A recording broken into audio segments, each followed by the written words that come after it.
So, I have a problem. I've touched on this briefly on the main channel, but I am actually a very, very big Nintendo Switch physical game collector. I have a couple hundred of them.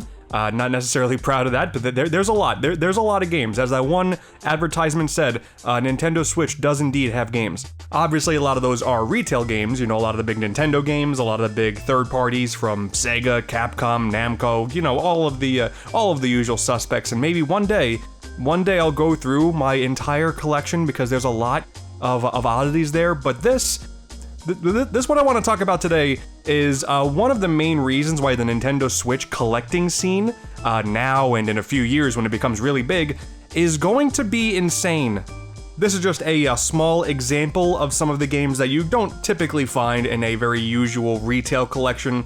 Some of them, like this one here, I only put this one here because now this game is delisted, so this is already going to be a weird one, guaranteed. And then what, we got Bayonetta 1, Nintendo did that. That's weird. We got Brain Training, there's a Brain Age game on the Switch, but didn't get a physical in America, so that's weird. It has a stylus. But actually the thing that keeps me super interested, I don't do much game collecting anymore for any other console. If you really dive deep into what the Nintendo Switch scene is like, dude, it's all over the place. You got retailers that are just in the woods that you wouldn't expect to see. There's weird company policies that some of these places do in different regions, of course. You got imports that are handled in different ways. It's just a wild scene, so I want to take some time to talk about some of the oddities in my collection because, man, this whole scene, this whole limited print scene is wild. So first off, the one that is the most popular, the one that everyone knows about, limited run games. Here's just a small example. I have a few more. But yeah, you know, the whole idea of taking digital games and putting them on a physical cartridge or disc for the PlayStation or even Xbox and, you know, preserving them forever. That's this company's motto. The preservation thing, you know, I'm not always super sold on that, but just finding some really good games and getting physicals of them. They usually have manuals. I've always really been a fan of that idea. To prove I'm not blowing smoke, these were the very first games I got from Limited Run. Risky's Revenge and Pirate's Curse, the Shantae games. These were pretty early on in the Limited Run life cycle, and ever since then, yeah, I've been a big fan. And ever since they announced that they were jumping to Switch games, oh, that was it. It was over. I can't be stopped. It's pretty bad. This isn't even like half of the games I've gotten from them. Now, I am aware that not everybody is a fan of this company. There is a lot of stuff that I do not agree with when it comes to company decisions and some of the game decisions too, like they did the Bill and Ted Classics collection just because they could, like, why? But simply as a collector and as a fan of, like, all of these games, yeah, I am happy that they exist. They are the biggest name in the game, and it's just cool that you have games that are definite indie classics like Garden Story, Golf Story, Momodora as a great little platformer, Super Meat Boy over there. You got some oddities that it's always weird how their licensing worked out to work with Doom, you know, that they couldn't handle that themselves. That's pretty weird, but hey, Doom Eternal's on a cartridge now, that's kind of cool. You know, Konami's a big one with the Castlevania collections they got going on. You have No More Heroes, that was done with them. The Neo Geo Pocket Color collection, like it's weird that SNK or who was it? Marvelous, I should have known that, didn't want to publish the games themselves, but hey, we have them now. But this is where some of the shenanigans with physical game collecting for the Switch already gets kind of weird. So yes, a handful of these games are obviously from the Limited Run lineup, but if you check online, a lot of these games have also gotten different releases not from Limited Run that are arguably for a better value. I know the Neo Geo Pocket Color Collection's got a different physical from Pix and Love, I believe is the company. Grandia over here got a different release that was, I believe, an import. Same with Golf Story. No More Heroes got a combo pack in, I want to say it was Japan, but get both games on one cart. So that really, you know, devalues this. There's a handful of those games, like Bloodstained Curse of the Moon 1 and 2. That was a big thing because the first Bloodstained Curse of the Moon became really expensive from Limited Run. However, more recently, on PlayAsia, you can get the, what was it? It was the Bloodstained Curse of the Moon Chronicles. It was both games on one cart. It's strange. It's very, very strange. Here's another one. Early on in the collecting, we had Axiom Verge, had the Multiverse Edition, which I believe this one was retail, not Limited Run. There is a Wii U version that is the Multiverse Edition. I do have that sealed. That'll pay for a mortgage one day. But yeah, I owned this, and then randomly they said, oh, we're gonna do 2, but also have a combo pack with 1.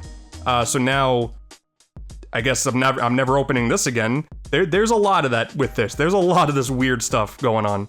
But even still, once again, I'm just a big fan of how some of these things are handled. Like, this is another one where you can just get the Blaster Master Zero trilogy as a combo cart online. Oh, I think there's a disc also for PlayStation 4. But it's just, I don't know, I think it's cool. I think having a slipcover for games that you really enjoy is cool. I got that for the Turok games, I got that for the Shantae games.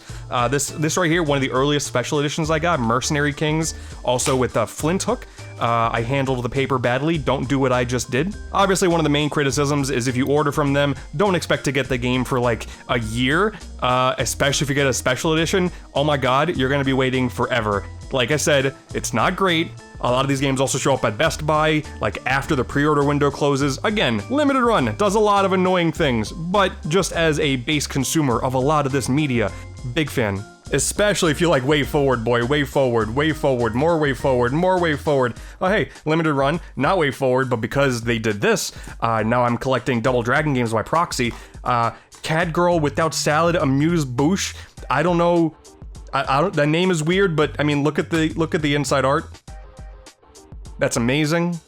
And arguably one of the coolest things that they're doing is with a game like River City Girls Zero or the very first Shantae right here is the Carbon engine, where they now have this proprietary emulator for a bunch of different consoles that they can treat with a lot of respect. And I don't know, even though it's definitely excessive to spend what, like $40 plus for essentially a single ROM with a special menu, I think having stuff like this is cool. You have Shantae, you know, available for the public now, and I got this complete box set. That's cool. This was a game that never released Japan initially for the Super Famicom, but now it has a full translation and some cool stuff in there. That's cool. They're doing Tomba for the PS1. They're doing the Gex trilogy. Oh, thank God.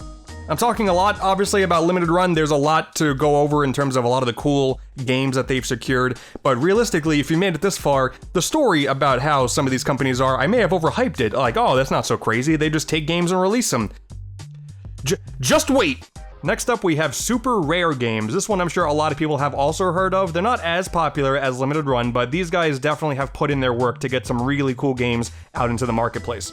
Full disclosure, first off, I do believe some of these were actually sent to me by the company because I showed interest early on. I want to say N++ and Cube 2 were sent to me, maybe Machinarium, but all of these other ones I supported. I put my money where my mouth is. I actually really do enjoy these things, and these are some really good games. Like, these games they sent, really good, but Flynn, great. Faerun, really cool. Webbed, really adorable. Mutant Muds, love that. It's you know, more or less, these guys handle their games in a similar way. When you open up a physical, you got reverse artwork, you have a tiny little manual thing here. Also, this has a card and a sticker, small sticker, big sticker. You know, it's just cool things to expect when it comes to, you know, what you expect to get when you order a game from a company like this. All these other companies operate on a different playing field than Limited Run. They don't release games as often, they get games that are a lot more niche, and I like that. I like that you don't expect a lot of the big heavy hitters. While it's cool that you have a physical of Doom Eternal and the Castlevania collections from Limited Run, here where you actually get some proper indie games on a physical media, this is the stuff that I initially signed up for when it comes to these limited run companies. However, the first true oddity of the collection, Mutant Muds collection and Zeo Drifter. Now hold up, we got Mutant Muds here, Mutant Muds here. What's the big deal? Why did I buy the same game twice? Well, Super Rare did Mutant Muds collection years ago. It has a cool little slipcover. The game, once again, as you can expect, you got a little postcard thing here, card, sticker, manual, all that fun stuff. Really cool. If you haven't played Mutant Muds, I say go for it. But this started this weird thing with this release, because once a company gets one of these games, you just assume like, oh, that's it. Like, outside of maybe a different region, maybe Japan just gets like a combo pack, like with the Bloodstained collection, like I mentioned before. You know, that's probably it. They got exclusivity for that game. That's it. Well, Limited Run comes out of nowhere and says, hey, we're doing Mutant Muds collection and Zeo Drifter now. That's weird. I hit the game. That's possible? This adds more shenanigans to Limited Run's whole nonsense too, because these games were not even necessarily part of the Limited Run setup. Like, it says Limited Run here, but it's not a numbered release. This was widely available, I want to say on Amazon. They just decided to, you know, take it also. For all intents and purposes, these are the same exact cartridge, different artwork, I don't know what's inside because, quite frankly, this is where the main collector in me came through. This is a slipcover. I don't plan on opening this. Listen, alright, I'm not one of those guys who keeps every game sealed because I'm too afraid I gotta keep the value for the next 10 years, so I don't know, maybe this will be worth $1 million someday. It's mostly just for a cool piece of the collection, like, it's just weird. Didn't think this would ever happen, but here it is. Otherwise, though, that's really about it. Super Rare is just sort of a European version of Limited Run. You know, for all intents and purposes, they provide the same thing with more unique games. Big fan of these guys. Yeah, go check them out. They got pretty good things. Plus, whenever they put their games out, I think they already have them in stock. So the chances of actually getting your game when the pre-order period ends, it's super short. That's amazing. Plus, they were also nice enough to send me the collector's edition for Grapple Dog. I talked about this game on the channel, and I think as a thank you they wanted to send this to me. I wanted to mention that because I thank you so much, but also, play Grapple Dog. This game is amazing. His name is Pablo. Help Pablo save the day. Next up on the list here is Special Reserve Games, and this one, not super crazy, but the way they handle things is definitely unique. Now, for all intents and purposes, Special Reserve Games kind of just became a physical production subsidiary of Devolver Digital. Because I don't know every game off the top of my head, but these are all Devolver Digital games. I'm pretty sure all the other ones are. These were really just physical revolver I don't know, whatever joke you want to make about that. That's like all this is. For their special editions, they have low production runs. I want to say these were also sent to me, so thank you. These are sealed, but once again, I do not plan on keeping them sealed. I'm just waiting for the right time. Demon Throttle and Death's Door. Here's a normal Demon Throttle, which I paid for normally, and then Cult of the Lamb, because now we even got some more oddities here. There's actually more oddities here than you would expect. Now with Death's Door, that's just a fun old good game. Demon Throttle, on the other hand, had some controversy when it was first announced because this was initially sold as physical only. This game did not get a digital release, and I guess, never. I guess this game is never going to get a digital release. Weird. I mean, it's fun. It's a fun little 8-bit, like, kind of shooter game with a fantasy theme, and you're trying to find your girlfriend, and there's vampires and stuff. It's weird. It's a weird, fun game. I like it. But this was definitely pretty predatory on the whole FOMO idea that a lot of these limited print companies sort of, prey on. Not a big fan of that. I just wanted the game because the game looked fun. Everything else about this whole thing is strange. I believe you can only get this game on their website for a brief period of time, but then they got so much flack that they just decided to have a fairly standard release. I don't know how common this is now, but pretty sure this still never had a digital release, so hope you can find a physical whenever you can. We got a book and a sticker. That's kind of nice. But I kind of fell off following this company because Cult of the Lamb, this was a very weird one, where this physical copy was a normal retail copy. I believe I got this at Target. Has like a mini art book in it, which is really cool. The special edition that Special Reserve was selling didn't have the art book, I believe. They had a pre-order chart, basically, like one of those charts that you see from Ubisoft games, like, oh, pre-order this edition to get this and this edition to get this. Cult of the Lamb had that because there was a normal retail copy, this deluxe edition, as well as a collector's edition from Special Reserve, and they didn't all have the same thing. That's bad. You don't really see much from this company anymore, which is kind of a shame, but for what it's worth, these special editions being kind of uniform, that's pretty cool. I like that. That's about it. Now we're going pretty obscure here. This is Premium Edition games. Now, once again, I'm pretty sure I was given Blood Hockey and Pigeon Dev Games Collection. I've met the people who operate this company. They're all really good people. This isn't me being a shill. They're just good people, and they've put out some pretty good games. But yeah, you want to talk about physical copies of really, really niche games. This is it. So this company is actually sort of run and operated by a lot of retro gamers. So if you see, when it comes to these very standard editions, these are not the special editions. These have big fancy boxes, but these are not special editions. These are the standard editions of the game. Early on, you just had like a little paper sleeve, and it was, very easy to potentially get a little tear in, but you got a classic NES styled sleeve. You got a full color thing there, stickers, a manual, reverse art, the usual stuff, but just handled in a really nice and polished way. But now you fast forward a few years and you take a game like Phonotopia, which this game is awesome, by the way, big hidden gem. We got a hard case now. Oh my goodness, we got a much fancier classic game sleeve. Once again though, same sort of deal, but the quality is pretty high for a standard edition copy of these games. We do follow a trend now though, where once again this company doesn't release games super often, they don't announce a game super often, but when they do, they could be pretty hit or miss, but you never know, they might get something really cool that you never expected. Like once again, Phonotopia, really good. I have this digitally, really good. Demon's Tier, really good. These games, I played a couple of these on Vita, actually, so it's cool that there's a physical of that. I think Awesome P, I played 1 and 2 of that on Vita, really cool. Blood Hockey, I have not played, but it, you know, even though the art looks crazy, it's just like a modern cartoon blood form of like an NES hockey game. Definitely a company worth following because you never know when they'll put out something pretty cool, and they are run by good people, I can guarantee that much. Yeah, premium edition games, don't know how limited all these are, but yeah, cool stuff. Now here, these are not by the same people, but I only have one game from each of these companies because they don't actually have a lot of exclusive games, so it's just weird. A lot of these companies just sort of come out of nowhere, they'll release, I don't know, they got like 4 or 5 games and then you never really hear from them again. That's what this is. So first off, we have Golden Force. This was published by VGNY, Video Games New York. Anybody who goes to video game conventions and goes into like the vendor hall, you've probably seen a Video Games New York booth. They are all over the place. They show up at every convention. All of this stuff is usually overpriced, but they published a Switch game that's actually really fun, and this limited edition is pretty sick. For being a standard version of the game, we have the usual thing here. We have a certificate. That's really cool. Pixel Heart. Oh, that makes sense. Pixel Heart is another one of those companies that just shows up, puts a couple games out, and that's it. You know what, this entire time, didn't realize Pixel Heart was part of this. So VGNY and Pixel Heart, that's another company where if you look online, they've done a few, and that's about it.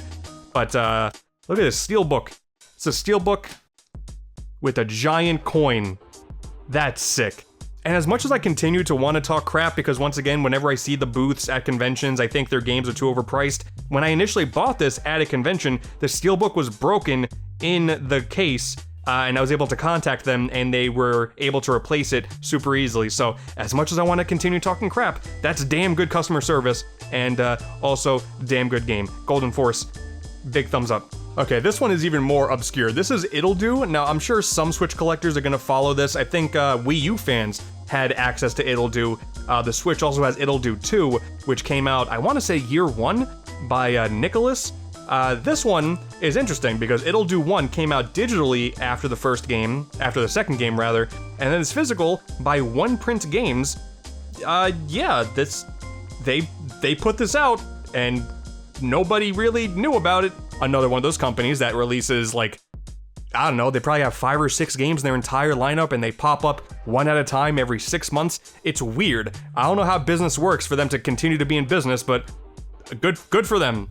The thing that's crazy though is this was all in the standard edition of the game, and it didn't really say that on the website from what I remember. Like when I spent the money, I thought I was just getting this, but then I got that plastics bag with the soundtrack, a card, a keychain, a sticker, and like this full color book that's not big. It's like only a couple pages, but wow.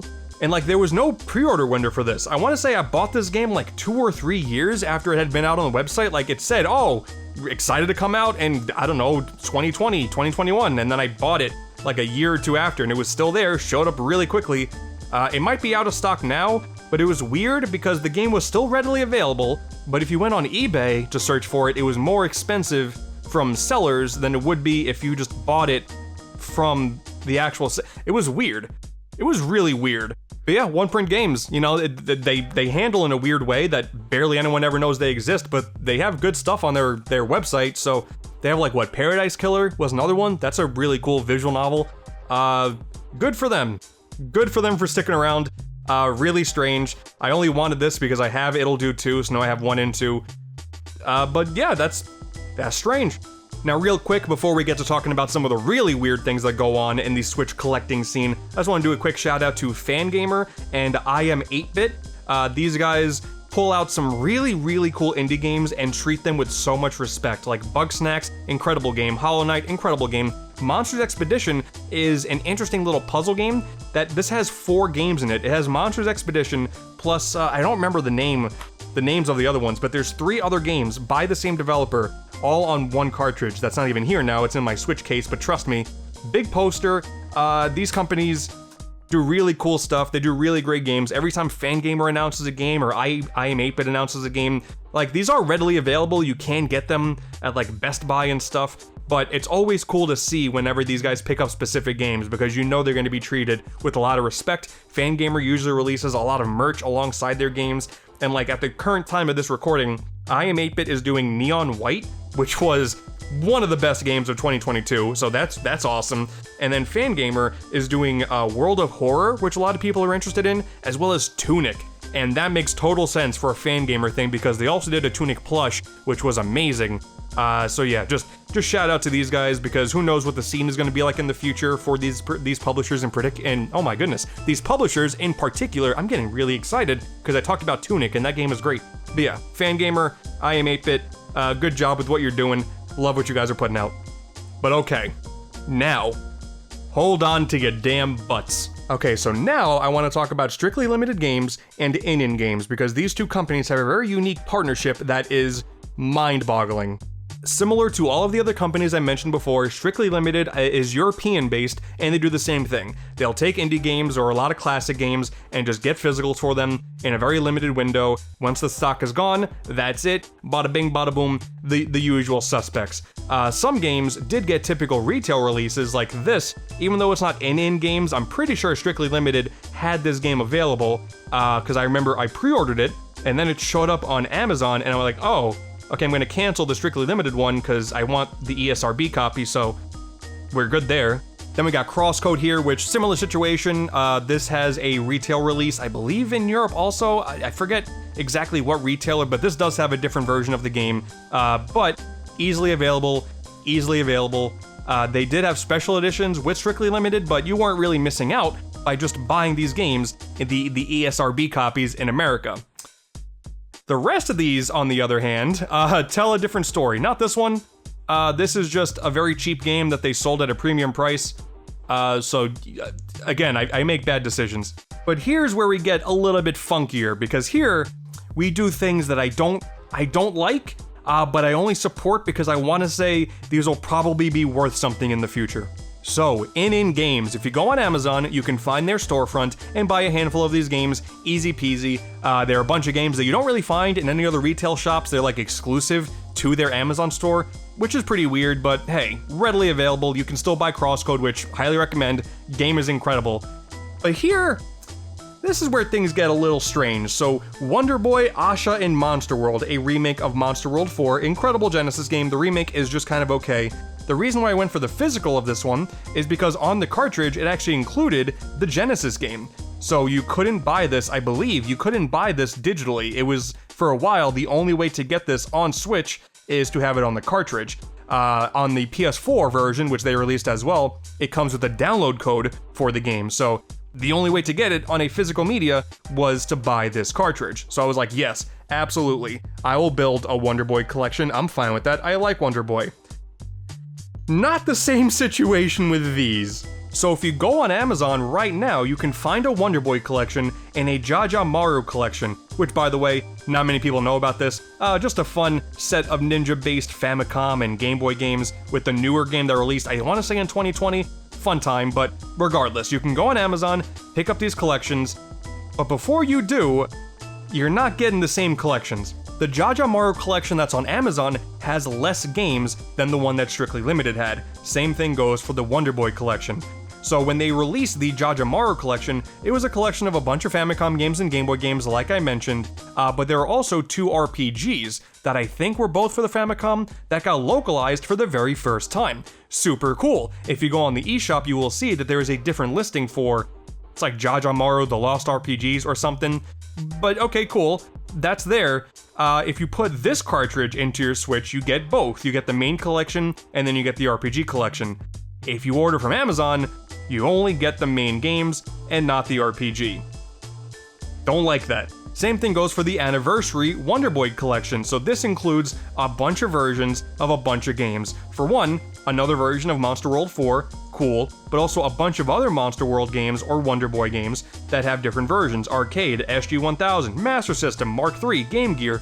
Cool. But if you order this on Amazon, you only get 4 ROMs. You get the main versions of 4 of these games, and that's it. All these other console versions, exclusive to this version. To dig even deeper, I want to say there is a Japanese version of the game that has like a middle point.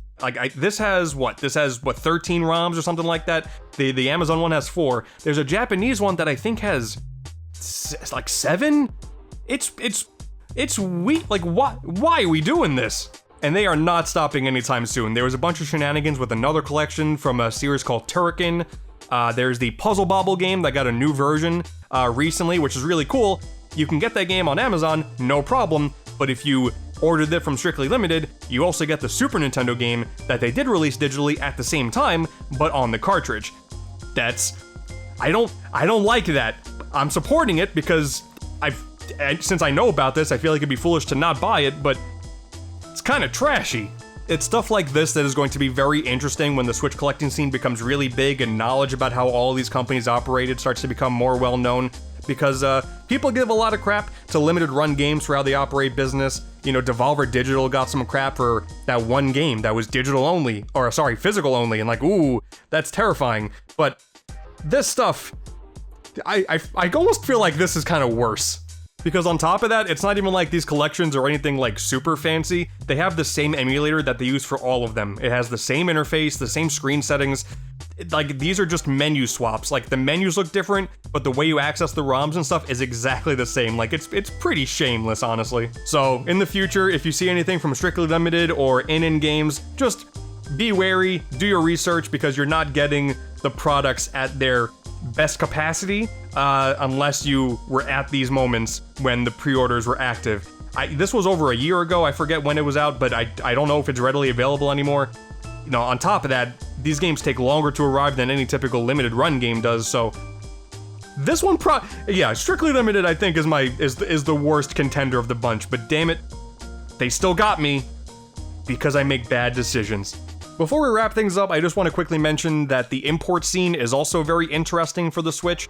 These games are, for the most part, readily available on PlayAsia, but it's another one of those unique cases where, you know, you got these physical games that got releases outside of America, but if you pop a Japanese or European, whatever region, an Asian cartridge into an American Switch, it'll just load up in English. That's really cool, and it makes PlayAsia a website worth following for a lot of imports like this. I love Ace Attorney so much, didn't get a normal release in America, but you pop this in, and it just loads in English. That's really cool. There's not like too much that's more interesting with these, more so it's just kind of strange that some of these companies just decided to release their games in Japan or Europe and not America. Like, why did Namco not bring this out? That's weird. Square Enix is a pretty big name, and you're gonna tell me that you couldn't find a market in America for Chrono Cross or Legend of Mana? That's... why? Same thing goes for the Final Fantasy Pixel Remaster collection. Like, dude, this is stupid. I feel so bad because I was awake at the time this went out, but on the Square Enix website, you were able to get an ESRB copy of this game for like 10 minutes, and that was it. And they didn't make it available again. Thanks. On PlayAsia though, you can still get the game, and it's basically the same exact thing, except there's no ESRB on there. And it's readily available, but now if you go on eBay, the ESRB one's like hundreds of dollars, so stay tuned for that. There are some more oddities that barely anyone really knows about, like the Super Retro Platformer Collection. This is pretty cool because you get Tori 3D on a physical cartridge. That's awesome because that game is great, as well as 2 of the games by the same creator, and also Commander Keen. Huh, okay. I think it's just because Leoful published all of them, so it's a very weird mashup of 3 games by the same indie dev, but also like a PC classic on here, but it's pretty cool, widely available. Enter the Gungeon, another one of those situations where Enter the Gungeon did have a physical in America, but then they did this combo pack of Enter and Exit the Gungeon. Exit the Gungeon does not have a physical, so this is just better. And I mean, look at this, look at Metal Dogs. I have no idea what this game is, and I bought it just for the box art.